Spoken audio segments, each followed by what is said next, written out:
un poème de Jacques Prévert, Les paris stupides. Un certain Blaise Pascal, etc., etc. Voilà, c'est tout. Ouais, c'est ça le poème, ouais. Non, mais j'étais comme vous au début, hein. Moi j'étais en mode, mais elle est où la suite? Il y en a pas. C'est le poème dans son intégralité que je viens de vous dire. Voilà, c'était pas une blague. Enfin, pas complètement une blague en tout cas. Mais bon, après vous imaginez bien, je suis allé chercher plus loin quand même. Quelques informations supplémentaires, je vais pas vous laisser là-dessus, hein.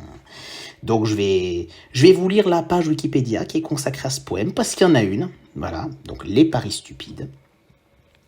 Les paris stupides est un poème de Jacques Prévert, paru dans le recueil Paroles, 1946.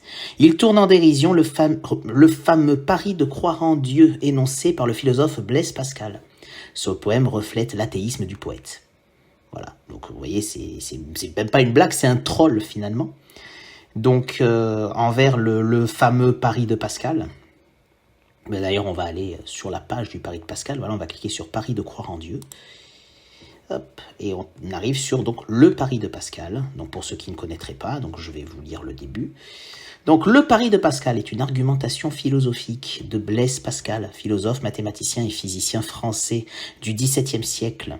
Pascal tente de persuader qu'à défaut de pouvoir démontrer l'existence ou la non-existence de Dieu, le Dieu chrétien, une personne rationnelle a tout intérêt à croire en Dieu, qu'il existe ou non.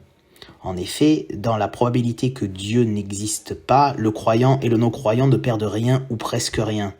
Par contre, si Dieu existe, le croyant gagne l'immortalité et le paradis, tandis que le non-croyant athéiste prend le risque d'une condamnation à l'enfer pour l'éternité.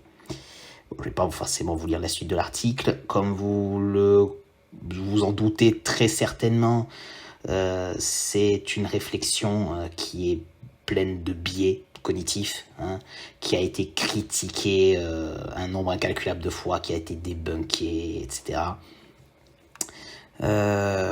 Juste si le texte original du pari se trouve dans un fragment de ses pensées, un ouvrage posthume inachevé, consacré à la défense de la religion chrétienne, voilà, contre les sceptiques et les libres penseurs. Donc, vous voyez, c'est clairement un texte orienté, un texte à charge.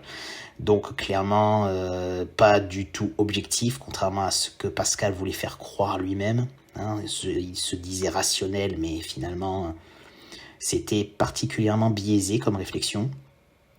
Donc je ne vais pas vous lire d'extrait, les explications non plus. Bon, après je ne vais pas vous lire tout l'article, quoi qu'il arrive, vous irez voir si ça vous intéresse. Voilà, bon, vous voyez, il y a une catégorie critique du pari, donc il y en a plein. Il y a le pari peut déplaire à Dieu. Il y a objection des dieux multiples, il y a la croyance n'est pas un acte volontaire, inversion du pari, si ça j'aime bien, ça je vais vous le lire, c'est bon l'article j'avais déjà jeté un œil avant, ça me plaît bien, je vais vous le lire, ce passage-là il est court, donc inversion du pari, le marquis de Sade suggère d'inverser le pari. Dans le roman Eugénie de Franval préconise de ne pas faire l'éducation religieuse de sa fille. Donc je cite, « Si on lui cache avec soin ses maximes, elle ne saurait être malheureuse, car si elles sont vraies, l'être suprême est trop juste pour la punir de son ignorance. Et si elles sont fausses, quelle nécessité y a-t-il de lui en parler ?» Voilà, je trouve que c'est assez bien résumé, ça j'aime bien, Marquis de Sade, bien joué. Et catégorie dans la littérature, eh ben voilà, Jacques Prévert, Les paris stupides, poème. Les paris stupides, un certain Blaise Pascal, etc., etc. Et on revient on en revient au départ, hein, la boucle est bouclée. Voilà, bah écoutez, j'espère que je vous aurai au moins appris quelque chose et je vous dis, eh bien, au plaisir.